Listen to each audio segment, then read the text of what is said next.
first question, we'll start with question 51. So first question, which among the following is not a type of meaning in a poem as defined by I.A. Richards in Practical Criticism?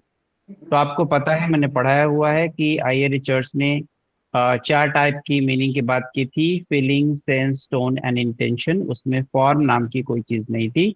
So B और second is the right answer. चलिए आगे बढ़ते हैं। What is the correct sequence of various periods of English literature? तो ये तो baby question है, इससे इजी क्वेश्चन कोई हो नहीं सकता है। So as you know, Caroline age is from 1625 to 1649, Jacobean age from 1603 to 1625, Restoration age 1660 to 1700, Commonwealth period 1649 to 1660, and Augustine age 1700 to 1745। इसके हिसाब से third option is the right. Okay, BADCE। Okay, Chinua Achebe का trilogy, मैंने कितनी बार आपको कहा है exam में जब मैं पढ़ा रहा था, चिनुआ आचिबे की ये ट्रिलॉजी आएगी। The answer is Arrow of God, no longer it is, Weep Not Child. तो वीप नॉट चाइल्ड जो है ये चिनुआ आचिबे का वर्क नहीं है। इट इज रिटन बाय गुगी wa Thiong'o. D is the right answer. आगे बढ़ते हैं। सर थोड़ा टाइम लग रहा है देखने में, इधर उधर question. Okay, take your time.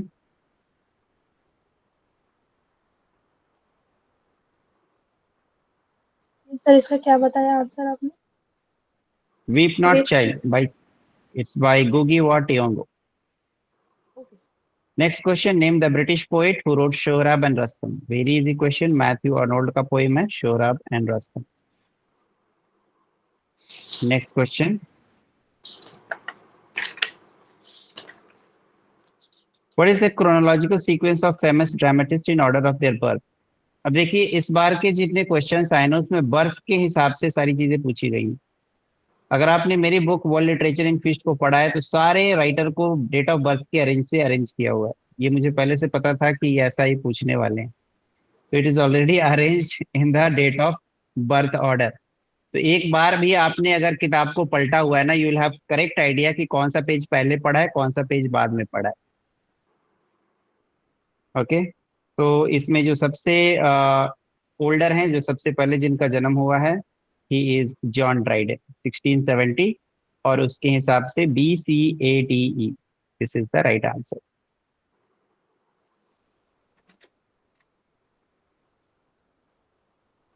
Okay,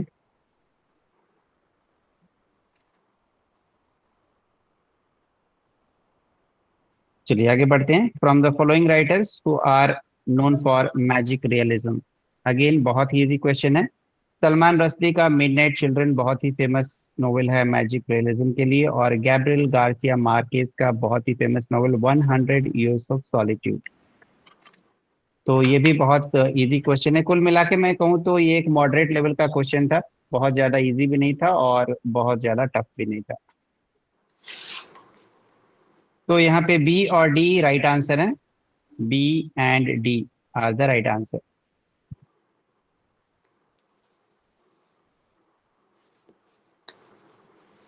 Next question, who among the following African writers observed that, oh my body, make of me always a man who question? तो इसका कोई राइट आंसर है Frantz Fanon, black skin white mask. It's post colonial work, post colonialism में आपने पढ़ा है इसे। Frantz Fanon, B is the right option. Take your time to search.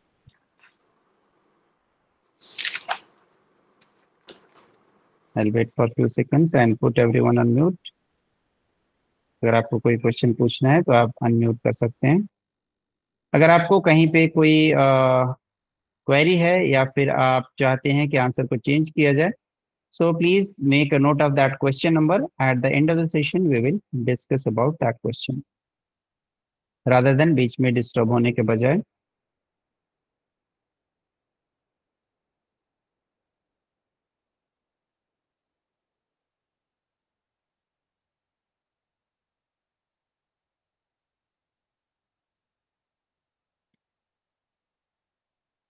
Zainab, this is not for PhD literature, ये PhD के लिए NET का exam देना जरूरी है। So we are discussing about NET syllabus, NET question paper that was conducted yesterday. Sir एक आगे बार बढ़ते हैं। स्टार्टिंग से बता दीजिए सारे आंसर एक बार एक नज़र में। हाँ, you hello. Will get the recording, you will get the recording, अगर आपका छूट गया है okay. So you will get the recording. चलिए आगे बढ़ते हैं। Which among the following writers once remarked that I awoke one morning and found myself famous? तो आपको पता है कि लॉर्ड बायरन ने चाइल्ड हैरल्ड पिलग्रिमेज लिखा था, उसके बाद ये स्टेटमेंट दिया था। So Lord Byron from the romantic age is the right answer. Question number 59, what is the correct chronological order of the works of Milton? Milton का correct chronology क्या है? तो यहाँ पे पैराडाइज लॉस्ट जो है उसका 1667 है, पैराडाइज रीगेन्ड का 1671 है, then L'Allegro is 1645, Lycidas is 1637, Comus is 1634। So the best suitable answer is 59 A, E D C A D.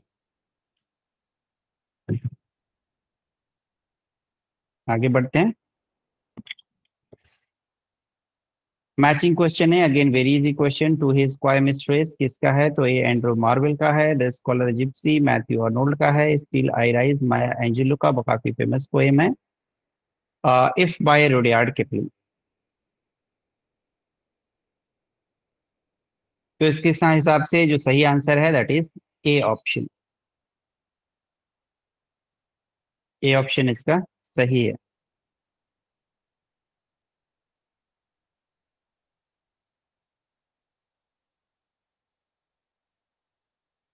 Next question, which of the following text deals with the theme of creolization? Creolization, creole, pidgin and creole आपने पढ़ा होगा in the evolution of language. सबसे पहले पिडजिन आता है और फिर creole आता है। तो किसके अंदर क्रियोलाइजेशन की बात की गई है? तो ये जीन राइस का वाइट सरगासो सी के अंदर क्रियोलाइजेशन की बात की गई है, where the black people are trying to follow the language of the white people. तो वो सीखते हैं तो पहले पिडजिन और फिर क्रियोल, जब वो सीखते हैं तो अपने आप को डेवलप्ड पाते हैं, अपने आप को समझते हैं कि वो डेवलप हो चुके हैं। So Wide Sargasso Sea is the right answer. चलिए आगे बढ़ते हैं। नेक्स्ट क्वेश्चन एक और मैचिंग क्वेश्चन है।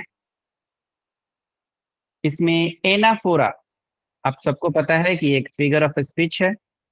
Anaphora a word or phrase that is referred back to back by a pronoun or other to perform.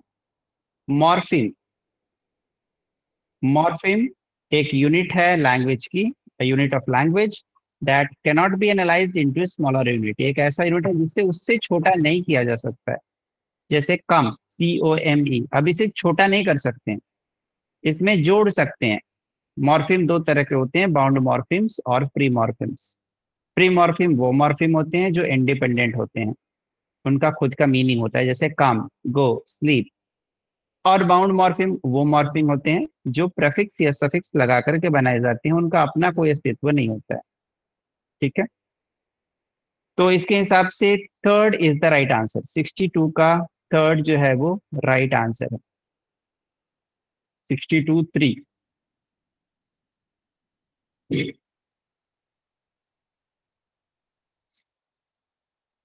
चलिए आगे बढ़ते हैं।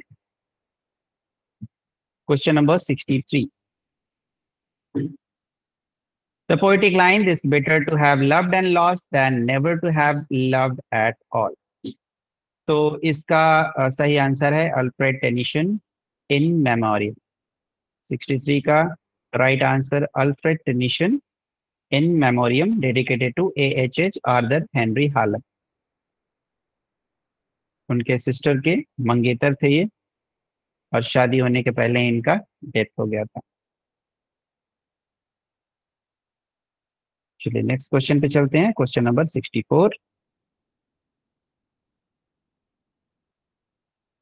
In 1985 ऐसे three women's text and a critique of imperialism, ये एक रिसर्च पेपर लिखा था गायत्री एस स्पिवाक ने 1985 में in the form of an essay, rather we can say it is written in the form of a book review.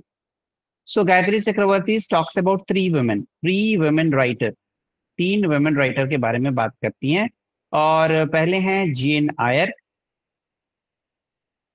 First is Jane Eyre, second is Wide Sargasso Sea by Jean Rhys, and Frankenstein by Mary Shelley. Okay, so Jane Eyre by Charlotte Bronte, White Sargasso Sea by Jean Rice, and Frankenstein by Mary Shelley. ये तीनों का analysis किया इन्होंने इस research paper के अंदर. तो right answer इसका ए, बी और सी.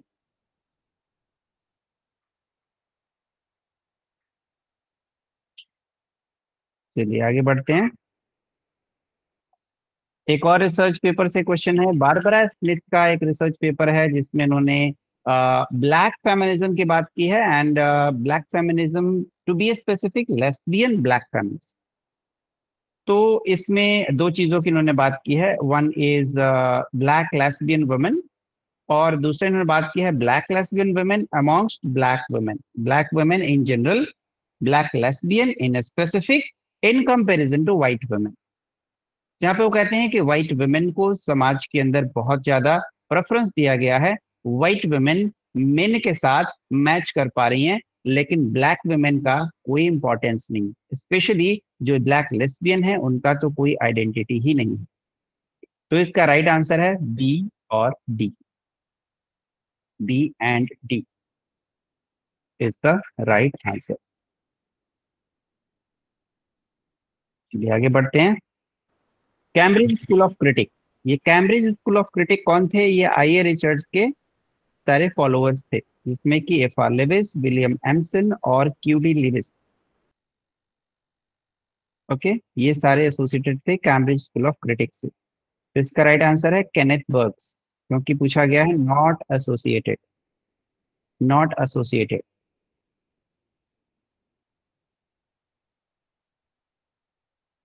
नेक्स्ट क्वेश्चन पे बढ़ते हैं. Arrange the following literary movements in the chronological order of their emergence. Again बहुत ही इजी क्वेश्चन था ये. इमेजिज्म, एजरा पाउंड का 1912, ये सबको पता है. नेक्स्ट इज इम्प्रेशनिज्म, ये करीब 1800 के आसपास आया था. There is no specific year for this. Absurdism 1942. Futurism जो है ये आया था 1909 में, और प्री रेफेलाइट ब्रदरहुड 1848 में.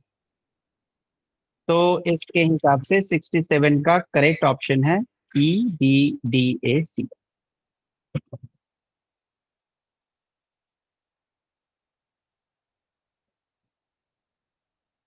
ठीक है,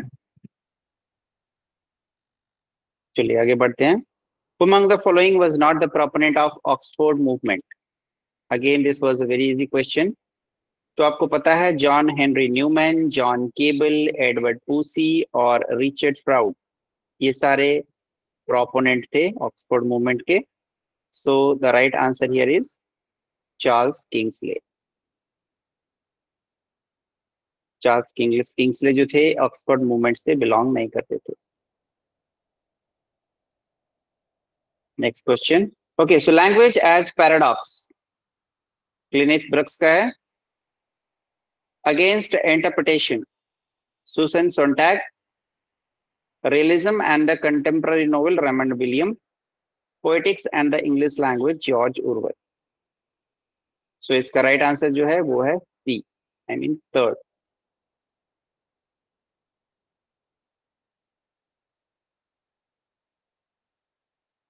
चलिए नेक्स्ट क्वेश्चन क्रोनोलॉजी से आया हुआ है. D.H. लॉरेंस के सारे नोवेल का नाम इन्होंने दे रखा है. मेन मेन जो नोवेल्स हैं: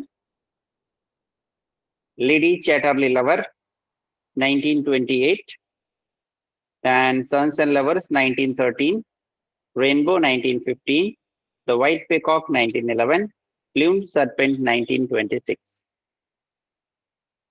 ओके, तो इसके हिसाब से जो राइट आंसर है वो है D, B, C, E, A. Second is the right option.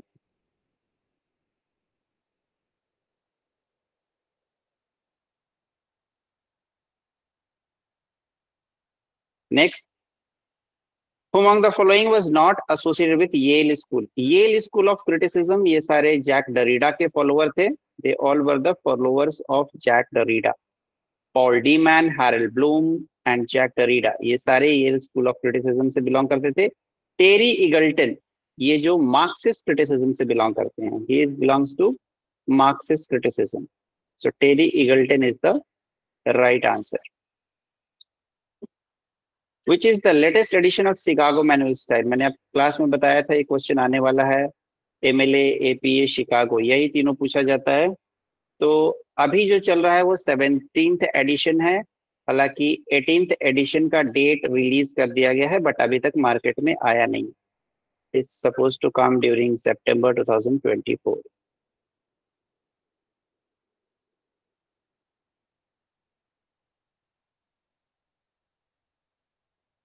चलिए आगे बढ़ते हैं।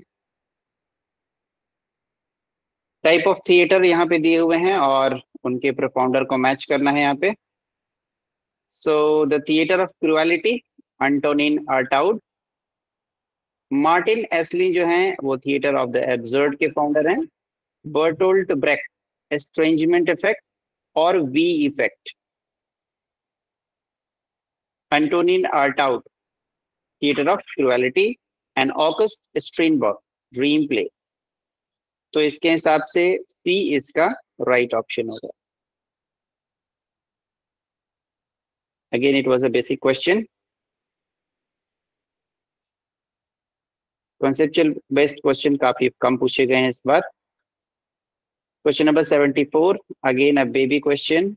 Among the following not associated with Cockney School of Poetry, इसमें जॉन कीट्स, बीबी शेली, ले हंट तीनों आते हैं। विलियम ब्लेक जो हैं ये ट्रांजिशन एज से बिलोंग करते हैं। So D is the right answer.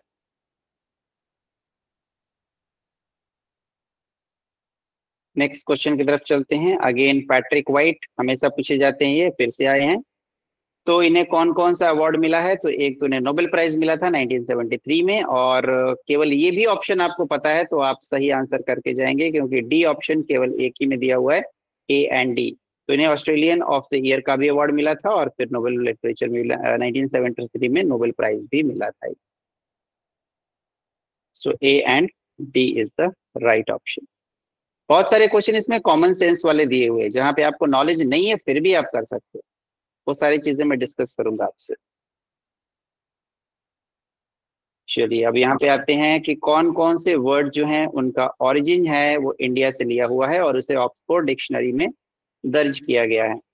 तो इसमें चाय, वर्ल्ड वाइड चाय फेमस है, तो चाय, और नमस्ते भी वर्ल्ड वाइड फेमस है। Even the foreigners are using namaste. तो ये जो दो वर्ड है, चाय और नमस्ते, और इसके साथ में जुगाड़, जुगाड़ टेक्निक हर जगह। ओके, तो ए, सी और ई, सेकेंड ऑप्शन इसका करेक्ट है, ए, सी एंड ई। ये ऑक्सफोर्ड डिक्शनरी में रिसेंटली ऐड सर कर हम तो लिया गया मोदी जी के बारे में सोचकर ये लगा दिया था सर। है। मोदी जी नमस्ते बोलते हैं और चाय, तो मुझे लगा यही होगा सर। ओके, चलिए आगे बढ़ते हैं। अगेन एक क्रोनोलॉजी से क्वेश्चन आया हुआ है। विकार of the Wakefield, life of Johnson. तो ये विकार ऑफ वेकफील्ड जो है 1766 का है, लाइफ ऑफ जॉनसन 1791 में। जॉनसन की dictionary very easy 1755, life of eminent poet, most eminent poet 1779, और लाइफ ऑफ नेल्सन ये 1830 में, 1813 में पब्लिश हुआ। तो उसके हिसाब से इसका राइट आंसर है C, A, D, B, E. Second option is right.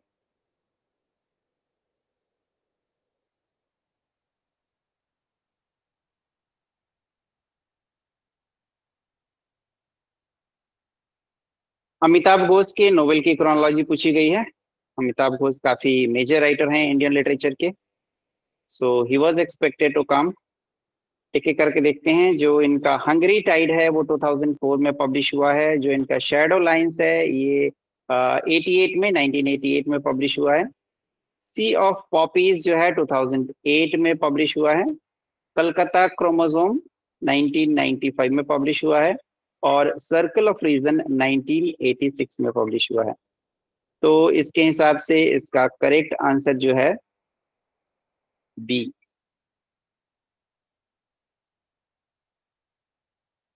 Sir ये भी सर आपकी वजह से ही करेक्ट हो गया सर। बहुत बढ़िया। आपने बोला था एबीसी ट्रिलॉजी पढ़ने के लिए, मैं तो सारा ही रट के गया था सर। Very good. मैंने जितना एक दिन पहले क्वेश्चन बताया था सारे क्वेश्चन आए हैं। चलो नेक्स्ट 79।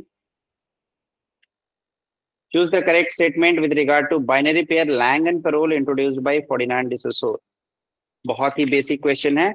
लैंग जो है ये लैंग्वेज होता है और पैरोल स्पीच होता है। लैंग्वेज के स्ट्रक्चर को लैंग बोलते हैं और जब वो बोल दिया जाता है तब वो पैरोल बन जाता है। तो इसका सी, बी और C. Langue is the internal structure of a language, not the language itself. Internal structure का मतलब सब्जेक्ट वर्ब एग्रीमेंट, सिंटेक्स की बात करता है लैंग। और पैरोल जो है जब हम बोलते हैं एक्शन होता है तब वो पैरोल होता है, जब हम बोल रहे हैं। तो parole is the event of language. तो B and C is the right option.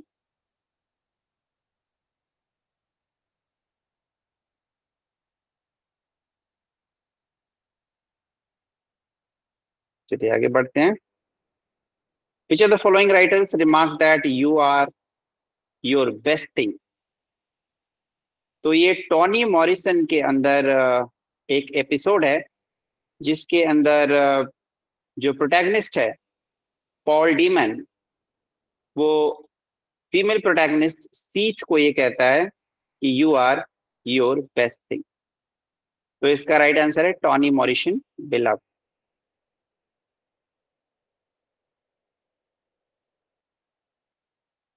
Question number 81।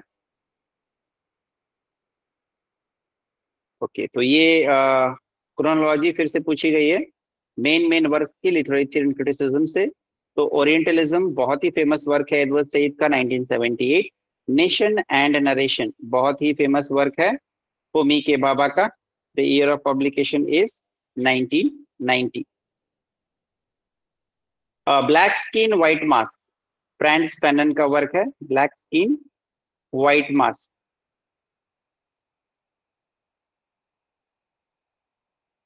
तो इसके हिसाब से अगर आप इनको अरेंज करेंगे तो इसका आंसर आ रहा है 4, CADBE। डिकोलोनाइजिंग द माइंड जो है 1986 में पब्लिश हुई थी। तो डी इसका राइट ऑप्शन है।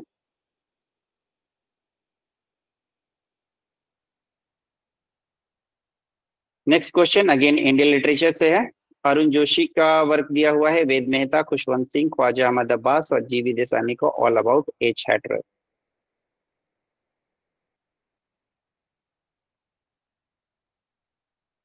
तो जो फॉरनर है वो आया है 1969 में। फेस टू फेस आया है 1957 में। I shall not hear the nightingale 1968। Khwaja Ahmad Abbas का इनकलाब 1958 और ऑल अबाउट एच हैटरर आया है 1948 में। तो इसके हिसाब से इसका राइट आंसर है सी।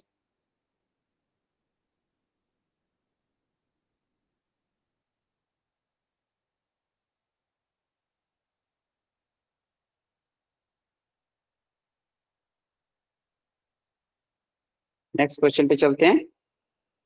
Question number 83।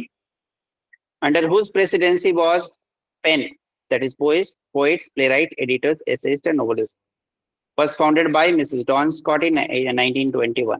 तो इसके जो फाउंडिंग प्रेसिडेंट थे, फाउंडर प्रेसिडेंट जॉन गाल्सवर्दी थे। John Galsworthy was the founder president of PEN. तो 83 का आंसर ए, जॉन गाल्सवर्दी।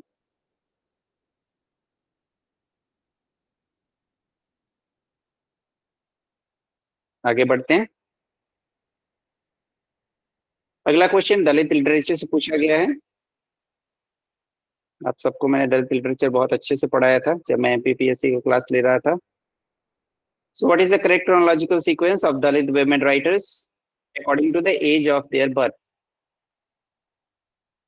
तो इसमें उर्मिला पवार 1945 सही सलामत है अभी 1945 से, बामा 1958, मीना कंडासामी अभी बिल्कुल very young Dalit writer 1984, Gogu Shyamala 1969 and Kumud Pawde 1938।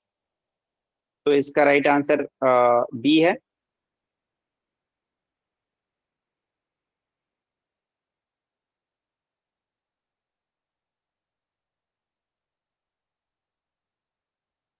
One more chronology, year of publication. ये सारे मेरा जो बुक है literature and criticism on lips, उसके फेमिनिस्ट क्रिटिसिज्म के चैप्टर में सारे वर्क्स दिए हुए हैं इन द क्रोनोलॉजिकल ऑर्डर। तो वो पेज आपने पढ़ा है तो आराम से आप इसे कर सकते हैं। Betty Friedan the feminine mystique 1963, Simone de Beauvoir the second sex 1949, Virginia Woolf a room of one's own 1929, Germaine Greer the female eunuch 1970, और Edwin Rich women of women born 1976. So the right answer is D, CBADE. Next question, which work of John Keats is dedicated to Thomas Chatterton? Very easy question. Endymion.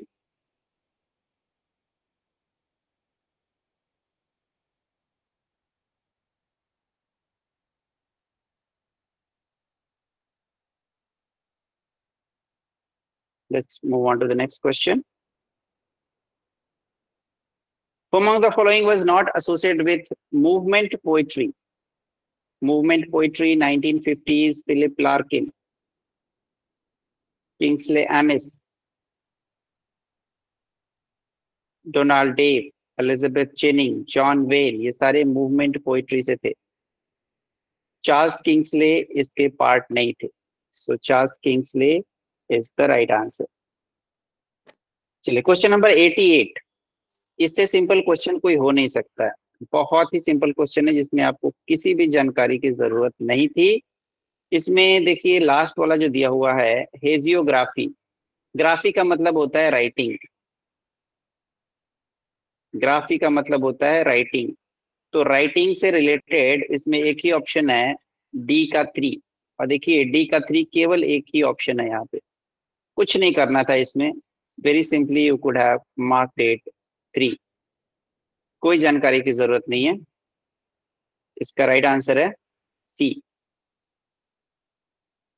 वैसे आप जाने तो aporia जो है deconstruction से लिया हुआ है, जो कि कॉन्फ्लिक्ट को बताता है, एक रियल कॉन्फ्लिक्ट और इमेजिनरी कॉन्फ्लिक्ट के बीच में, जो थॉट और एक्शन के बीच का जो कॉन्फ्लिक्ट होता है उसके बारे में बताता है, that is called as aporia. आगे बढ़ते हैं क्वेश्चन नंबर 89। एक और क्रोनोलॉजिकल क्वेश्चन पूछा गया है, भवानी भट्टाचार्य के नोवेल की क्रोनोलॉजी पूछी गई है। So let's talk about the first one, music for Mohini, इसे 1952 में पब्लिश किया गया था। सो मेनी हंगर्स जो है 1947 में पब्लिश किया गया था। Then He Who Rides a Tiger 1955, Shadow from Ladakh 1966। तो इसके हिसाब से इसका करेक्ट ऑप्शन बनता है ए, TBEAC।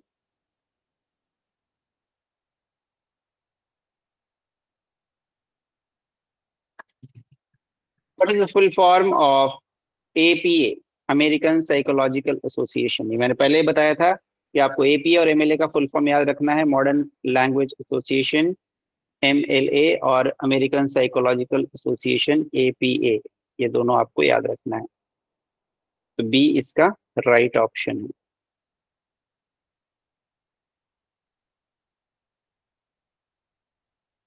Identify the author who stated the following lines. There is first the literature of knowledge and secondly the literature of power. The function of the first is to teach, the function of the second is to move. The first is the rudder and the second an oar or a sail. ये एक ऐसे है the literature of power, the literature of knowledge, not power, the literature of knowledge, which is written by Thomas De Quincey about the review of the works of Alexander Pope.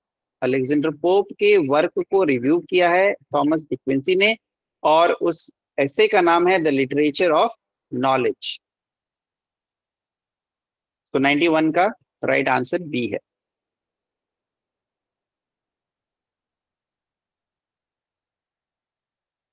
Next question देखते हैं।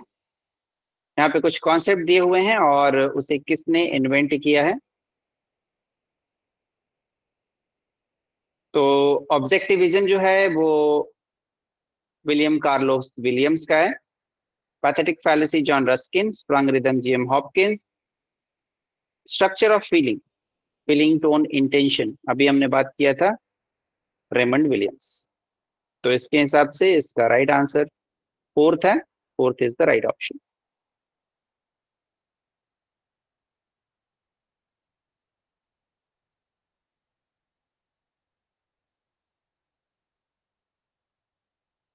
आगे बढ़ते हैं।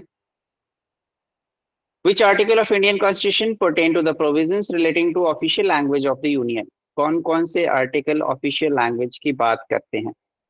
तो इसमें right option जो है वो 343 भी बात करता है, 345 भी बात करता है, 346 भी बात करता है, लेकिन यहाँ पे जो सुटेबल आंसर है वो है डी एंड ई। वैसे तीनों ही आंसर इसके सही हैं, 343, 345 और 346। बट अगर हम सुटेबल ऑप्शन की बात करें तो second is the right option.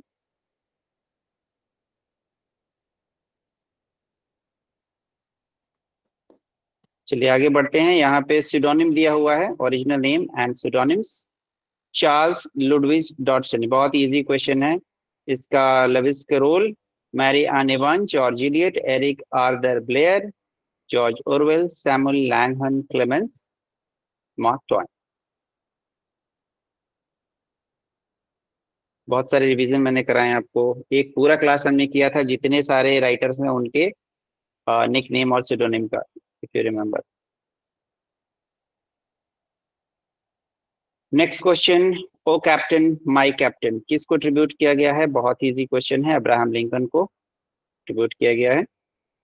So Abraham Lincoln is the right option.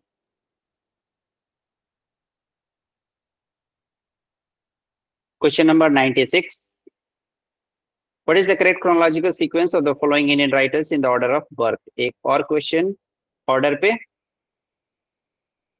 तो यहाँ पे मनोहर मलगांवकर, मुल्कराज अनंत, तोरू दत्त, खुशवंत सिंह और माइकल मधुसूदन दत्त। तो मुल्कराज अनंत का ईयर ऑफ बर्थ 1905 है, तोरू दत्त का 1856, माइकल मधुसूदन दत्त का 1824, और उसके हिसाब से जो राइट आंसर है वो है सी।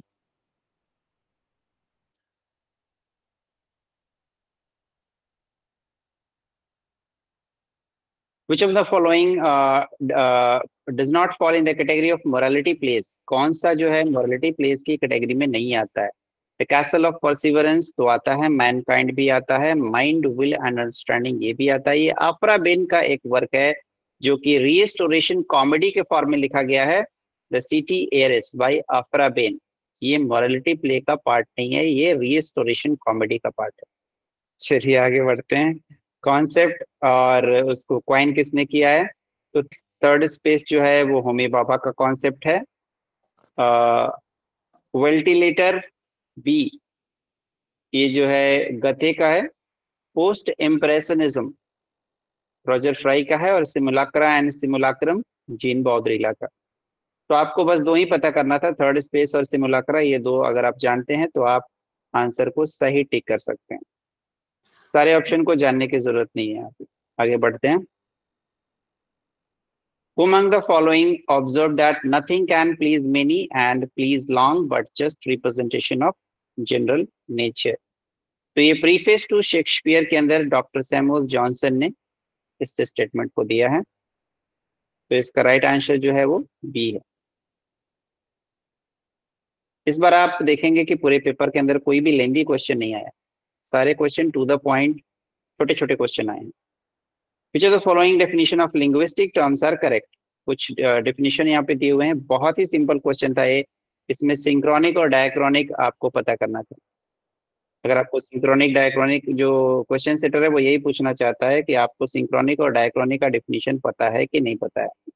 तो सिंक्रोनिक जो है एक स्पेसिफिक पॉइंट की बात होती है, और डायक्रॉनिक जो होती है over a period of time, linguistic change over a period of time. तो सी और डी इसका राइट आंसर।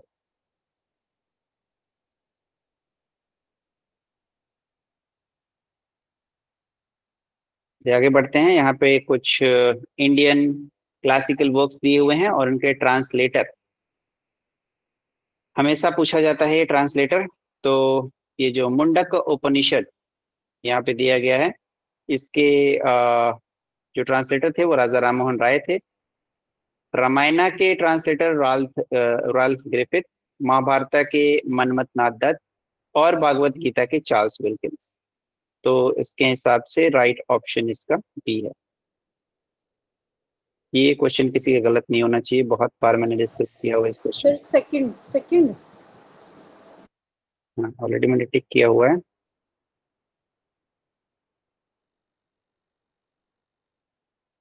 चलिए आगे बढ़ते हैं। Which among the following is not a work by Samuel Johnson? तो रैम्बलर और आइडलर तो इनके पीरियोडिकल्स थे, ये सबको पता है। Journal to Stella, the journal to Stella होना चाहिए यहाँ पे, जोनाथन स्विफ्ट का ये वर्क था। और द परनीसियस इफेक्ट ऑफ रेवरी, ये एक छोटा सा ऐसे था, ये बहुत ही माइन्यूट वर्क पूछ लिया गया है। यही आपको कंफ्यूजन हुआ होगा दोनों में, बट अगर आपको जर्नल ऑफ द स्टेला पता है जोनाथन स्विफ्ट का, तो आराम से इसे आप कर सकते हैं। Question number 103, who among the following used untranslatabiliness in his famous work? Sir ये कौन सा आंसर है पिछले वाला? जर्नल ऑफ स्टेला, ये वैसे होना चाहिए जर्नल टू स्टेला। तो who among the following used untranslatabiliness in his famous work? किसने इस टर्म को पहली बार यूज किया अपने वर्क में, untranslatabiliness? तो इसमें एस.टी. कॉलरिज ने बायोग्राफी लिटरेरिया के अंदर विलियम वर्ड्सवर्थ के वर्क को अनट्रांसलेटेबल कहा है। विलियम वर्ड्सवर्थ के वर्क को अनट्रांसलेटेबल कहा है। तो इसका सी जो है वो राइट ऑप्शन है।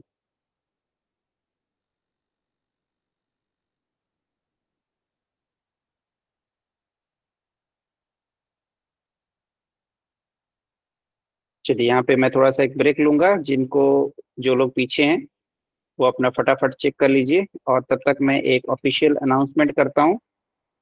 हमारा नेक्स्ट बैच जो है नेट का, वो शुरू होने वाला है 1 जुलाई से, क्योंकि आपको पता है कम से कम 5 महीने तो हमें चाहिए ही चाहिए। तो अगर आपको लगता है कि आपके इंग्लिश में 60 से कम क्वेश्चन सही हैं, तो आप डेंजर जोन में हैं। मैं जनरल कैटेगरी की बात कर रहा हूँ। सेशन के लास्ट में हम बात करेंगे कट ऑफ की। और अगर आप रजिस्ट्रेशन करते हैं, पेमेंट करते हैं, फीस पे करते हैं और उसके बाद क्वालिफाई कर जाते हैं, तो आपको 100% फीस वापस कर दिया जाएगा। ओके, सो विन विन सिचुएशन है। 1 जुलाई से क्लासेस शुरू हो रही हैं। अगर आप पास हो गए तो आपका पूरा फीस वापस 100% without the deduction of GST also. जितना आप पे करेंगे उतना पूरा फीस वापस। और अगर फेल हो गए तो आप अपनी जर्नी को कंटिन्यू करेंगे। फीस जो है टोटल 12,000 रुपए की है, लेकिन इस बार स्कॉलरशिप टेस्ट लिया जा रहा है और टॉप 5% स्कॉलर्स को बिल्कुल फ्री, पूरा कोर्स बिल्कुल free, along with meditation classes also free. Next 10% scholars को 50% scholarship and next 20% scholars को 25% scholarship। और इन कैटेगरी में नहीं आए तो आपको पूरा फीस पे करना पड़ेगा। हमारा जो टेस्ट है वो 23 जून को है, शाम को 5 बजे से 6 बजे तक लाइव सेशन रहेगा जूम प्लेटफॉर्म पे। लाइव स्कॉलरशिप टेस्ट चलेगा। Maximum participants can be 100। Maximum participant मैं 100 ही लेने वाला हूँ। और इसके लिए हमने एक व्हाट्सएप ग्रुप तैयार किया हुआ है जहाँ पे आपको सारा इंफॉर्मेशन इस टेस्ट से रिलेटेड मिल जाएगा। द मोस्ट इम्पॉर्टेंट थिंग कि इस टेस्ट को देने के लिए आपको 50 रुपये पे करने पड़ेंगे, जो कि हमारा लॉजिस्टिक चार्ज है। We are using the platform for testing, that is not free of cost, तो वो आपसे लिया जा रहा है। यहाँ चैट बॉक्स में आपको एक लिंक दिया हुआ है। Those who want to appear for this test you can join the group. वहाँ पे आपको एक पम्फलेट भी मिल जाएगी। सो you can click on this link and you can join the group.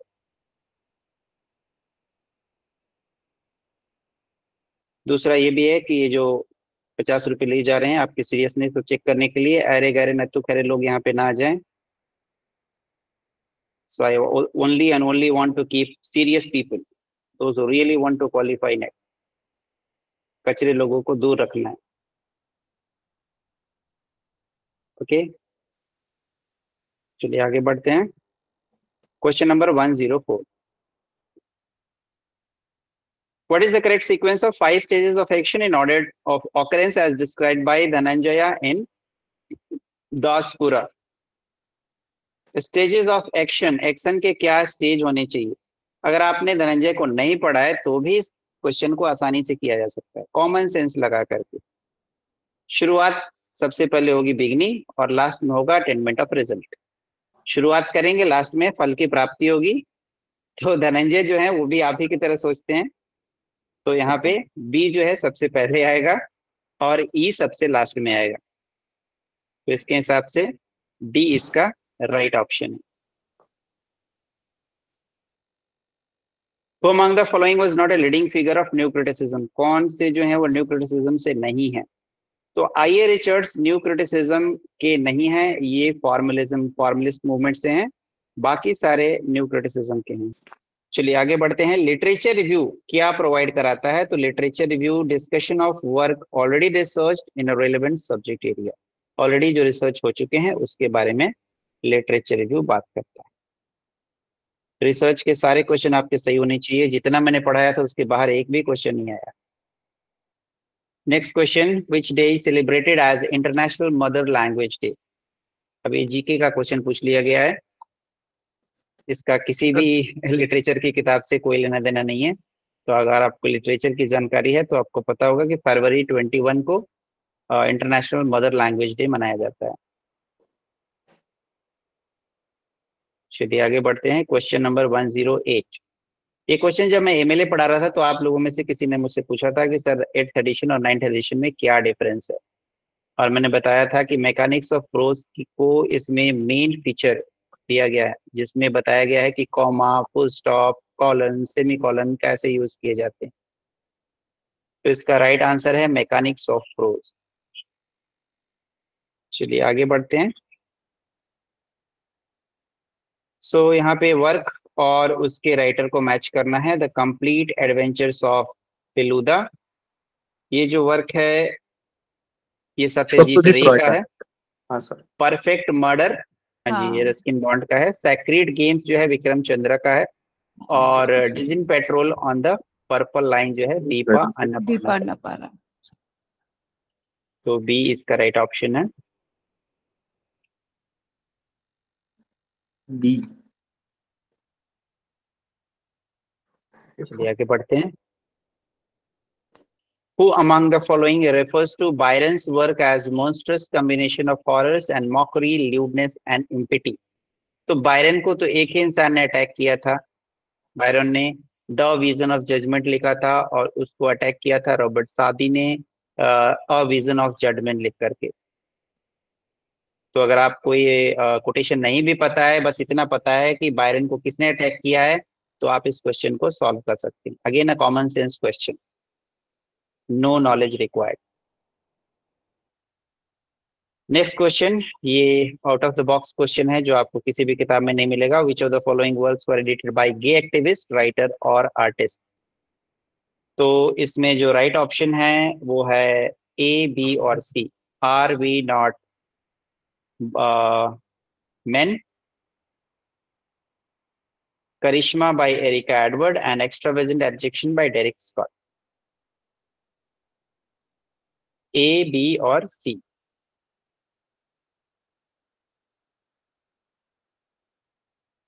110 का रॉबर्ट सदे।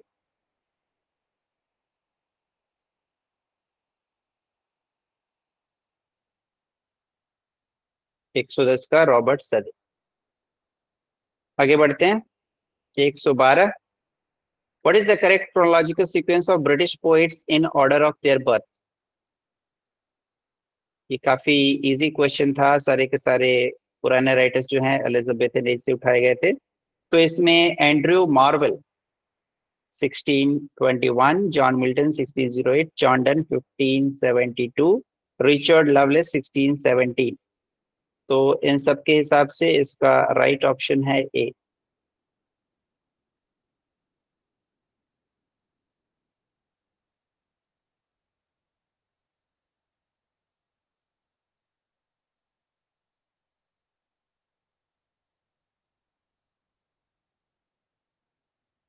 आगे बढ़ते हैं। तो यहाँ पे कुछ टर्म्स दिए हुए हैं, उसे आपको मैच करना है। इसमें आपको एक जो टर्म है काफी इजी है, अगर ये भी आपको पता है तो आप इस क्वेश्चन को सही करके लेके चले जाते। कोलोकेशन मतलब दो वर्ड, ऐसे वर्ड जो कि साथ साथ चलते हैं, उन्हें हम हटा नहीं सकते। जैसे कि हेवी रेन, अब जब भी रेन बोलेंगे तो हेवी ही बोलेंगे, मूसलाधार बारिश। टेक अ बात, टेक और बात हमेशा साथ साथ चलेंगे। तो इस तरह के वर्ड्स को कोलोकेशन कहे जाते हैं। तो उसके हिसाब से आपका सही आंसर 4 होगा। सी में 4 केवल एक ही ऑप्शन में दिया हुआ है। तो जानबूझ करके क्वेश्चन को इस तरह से ट्विस्ट किया जाता है कि कैंडिडेट कंफ्यूज हो जाए, लेकिन थोड़ी सी भी आपको जानकारी है तो आप इस क्वेश्चन को सही कर सकते हैं। यहाँ पे कुछ वर्क्स के नाम दिए हुए हैं क्वेश्चन नंबर 114 में। रिचर्ड होगार्ट, ये the use of literacy. Ashis Nandy, the secret politics of our desire. Raymond Williams, the long revolution. और E.M. Thompson, making of English working class. तो इसका राइट ऑप्शन ए होगा।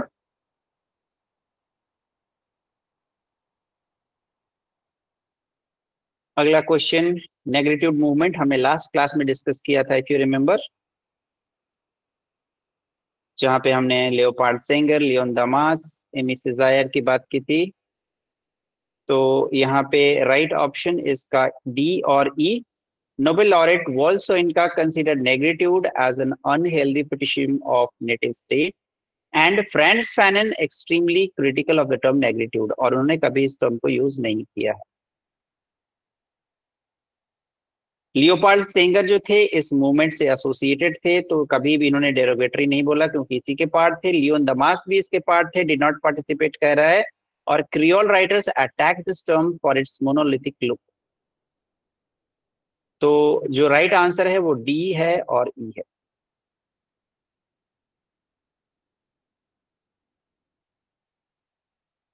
हाँ सर, Which ये of the दूसरा following है, books वो was दूसरा है। edited by gay activist and artist Joseph Beam and Essex Hamphill? इसका राइट ऑप्शन है brother to brother, new writings by black gay men. Brother to brother, A इसका right option है। Next question 117, which of the following statements are correct about B.R. Ambedkar annihilation of caste? तो ये आपको पता है कि 1936 में इन्होंने एक स्पीच लिखा था लेकिन उसको डिलीवर नहीं कर पाए थे, तो ये तो ऑब्वियसली राइट है। It focuses on the need to create a society where individuals are treated with dignity and respect regardless to their caste, ये भी सही है। और यही दोनों ऑप्शन सही है, बाकी सारे गलत हैं। तो ए और बी इसका राइट ऑप्शन है।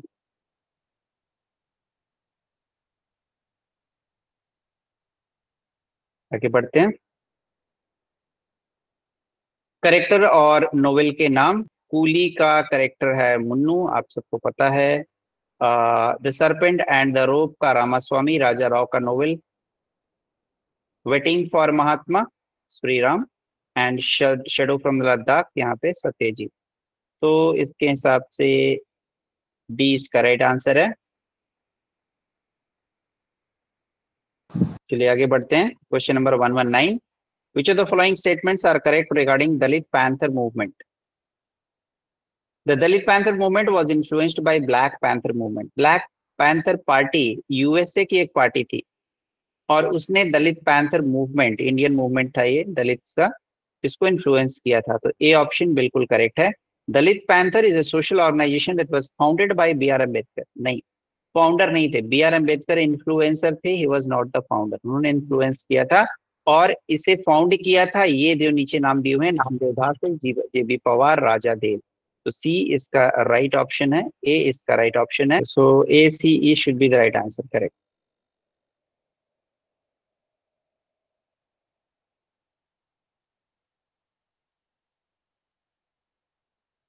चलिए आगे बढ़ते हैं। Correct sequence of Girish Karnad play in the order of publication. तो सबसे पहले देखते हैं हयवदना 1971, नागमंडला जो है 1988 में आया था, तुगलक जो था 1964 में आया था, यायाति 1961 में आया था, और उसके हिसाब से इसका करेक्ट ऑप्शन होना चाहिए सी।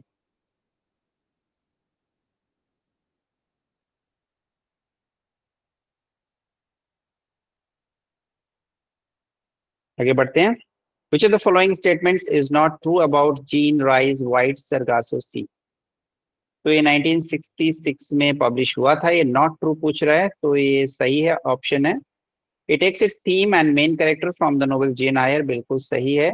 Action of the novel takes place in South Africa, ये गलत है, ये जमाइका में इसकी सेटिंग है, साउथ अफ्रीका इसकी सेटिंग नहीं है, it is set in Jamaica. Name of Antoinette's mother is Annette, ये बिल्कुल सही है, तो सी इसका राइट ऑप्शन है। नेक्स्ट क्वेश्चन रिसर्च मेथोडोलॉजी से है। Which of the following will allow you to avoid plagiarism? तो आप जहां से भी टेक्स्ट को लेंगे उसे साइट कर देंगे तो आपका प्लेजरिज्म नहीं आएगा। So giving credit to the original author in an in text citation and in the list of work cited, C इसका राइट ऑप्शन है।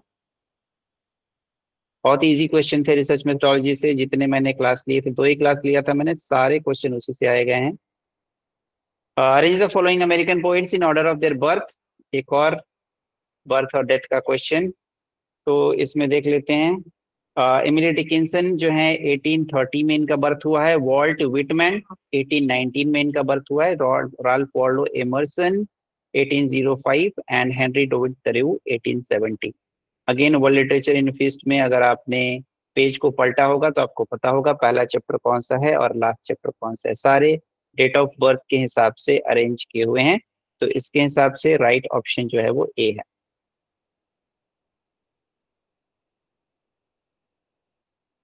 Next question. The two nations is सब टाइटल ऑफ ये बेंजामिन डिज़रायली का जो novel है CIBIL, इसका दूसरा title है द टू नेशंस, सिबिल और द टू नेशंस।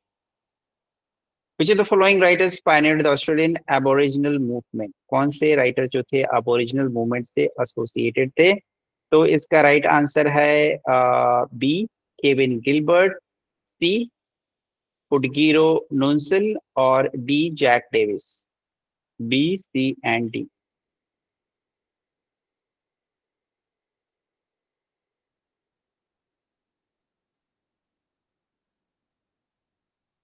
चलिए आगे बढ़ते हैं। एमएलए स्टाइल शीट में 9th एडिशन के हिसाब से कौन सा लिखा हुआ है? तो मैंने बहुत सारी आपको प्रैक्टिस कराई थी इसकी, एंड आई होप कि सबके आंसर सही आए होंगे। फर्स्ट जो है इसका राइट आंसर है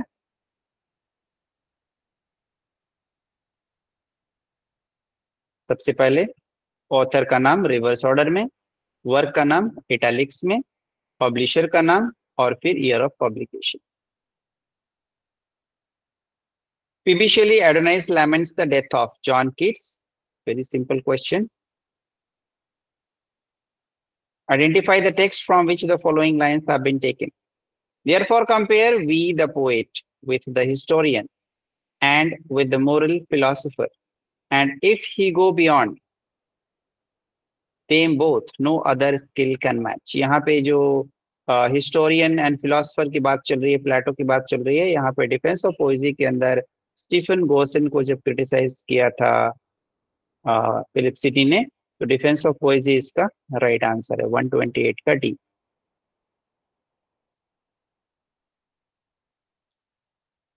अगला क्वेश्चन देखते हैं। सारे यहाँ पे मूवमेंट्स दिए हुए हैं और इनको क्रोनोलॉजी के अंदर आपको अरेंज करना है।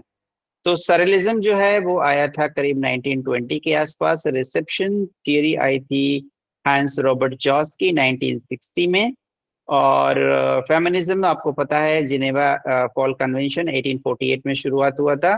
Cultural studies, contemporary cultural studies, centre of contemporary cultural studies Birmingham, university of Birmingham में 1964 में स्टैब्लिश किया गया था। और पोस्ट मॉडर्निज्म का कोई एग्जैक्ट ईयर तो नहीं है, लेकिन सेकेंड वर्ल्ड वॉर के बाद के टाइम को पोस्ट मॉडर्निज्म कहा जाता है, 1945 के बाद को। तो मोस्ट सुटेबल आंसर जो है यहाँ पे बी होगा।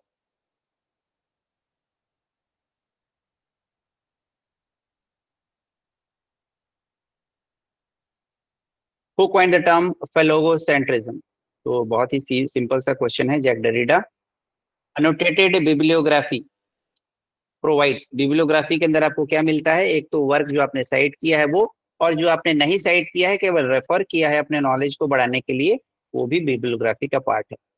तो just consider 3, C is the right option. Next question में चलते हैं। ध्वन्यालोका, काव्यदर्शा, ये कुछ वर्क्स दिए हुए हैं और इनके राइटर के नाम आपको ढूंढने हैं।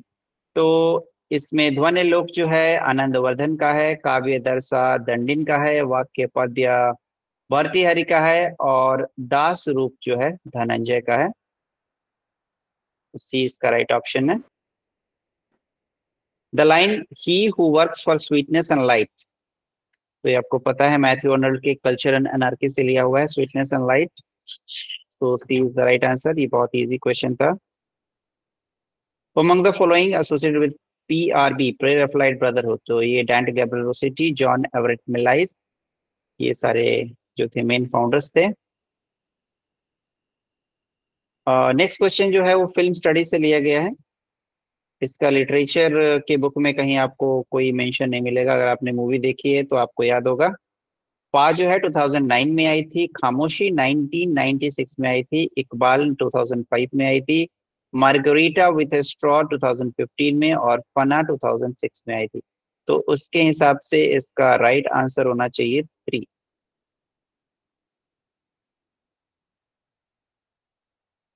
Which of the following statement is correct about prosody? Last class में हमने इसे डिस्कस किया था। इसका राइट आंसर है B and D. In the study of poetry, it concerns meter and other techniques of versification, और spoken में इसका intonation, pitch, expression, rhythm। D and D।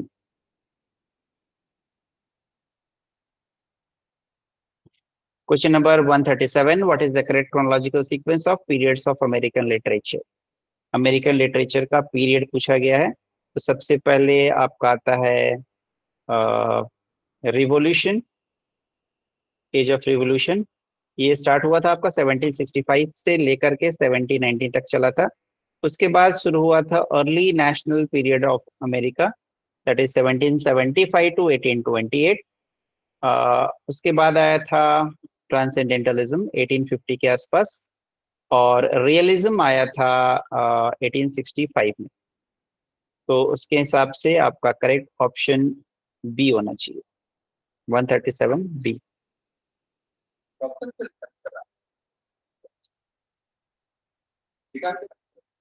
Question number 138. Which of the following magazines aimed at depicting concerns of girls to embrace the tenets of girl culture, the girlhood? इसका जो answer है वो है A, D and E. Sassy, Ophelia speaks and colonize this. A, D and E. Question number 139, a brief reference in the text that indicates the source of the idea or quotation considered from another source. In text citation. Question number 140, कुछ terms हैं और उनके किसने coin किया है? तो कोरा जो है जूलिया क्रिस्टेवा का है, सर कार्निवालस इससे पहले वाला क्वेश्चन दिखा दीजिए प्लीज एक बार।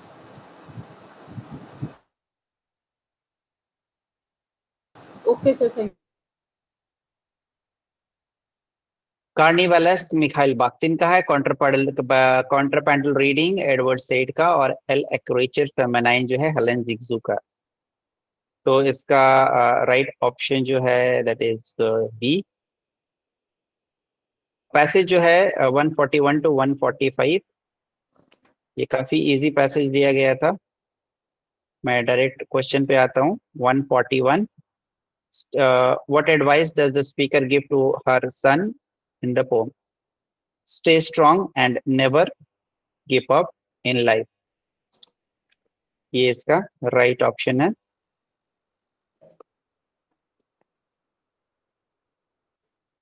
ये मदर टू सन एक पोएम है लैंगस्टन ह्यूज की, mother to son by Langston Hughes, Afro American literature का ये पोएम है। आगे चलते हैं। What kind of life does line life for me no crystal stair signify? इसका राइट ऑप्शन है a life full of hardship and struggle. Which rhetorical device has been used by the poet by repeating and at the beginning of many lines? तो जब भी हम किसी line के starting में किसी फ्रेज को रिपीट करते हैं तो उसे एनाफोरा कहते हैं। Which of the following is an extended metaphor? यहाँ पे स्टेयर केस के लिए बहुत जगह यहाँ पे टर्म्स यूज किए गए हैं। स्टेयर केस के लिए आप देखेंगे यहाँ पे life for me are not being so crystal stair, it जो है अगेन स्टेयर के लिए बात किया गया है। एंड स्प्लिंटर्स, यहाँ भी इसी की बात की गई है। तो जब भी हम एक ही मेटाफोर को बार बार रिपीट करते हैं तो उसे एक्सटेंडेड मेटाफोर कहते हैं। Staircase is the right option.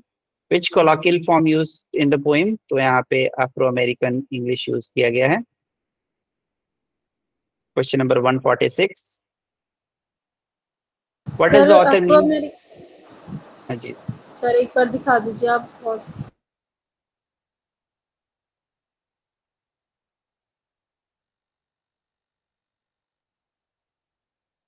Okay sir, thank चलिए आगे बढ़ते हैं। Question number 146. What does the author mean by man also must know because he must live? इसका ऑप्शन है knowledge is the essence of man's life. A is the right option. Sir Next फिर से question दिखा at दीजिए sir. Knowledge is the essence. Okay. आगे बढ़े। Question number 147. At what stage does knowledge become freedom for man? Option इसका fourth सही है। Where man acquires a surplus of knowledge beyond primary necessities of life. What does the metaphor a big merchant stand for? Mercenary, केवल रुपए पैसे कमाने का इंसान, big merchant, stand for a mercenary. One who accumulates the wealth is a mercenary. 149. What gives man the freedom to be useless and irresponsible? Abundance of wealth in life. Excuse me, sir, your PPT is not showing. हाँ sir दिखाई जा रहा है, sir दिखा जा रहा है। दिख रहा है? जिसको हाँ, नहीं दिख रहा आप एक बार रिकनेक्ट कर लें। Question 150, last question. Animals are preoccupied with self-sustenance while man aspires for attainment of freedom through knowledge.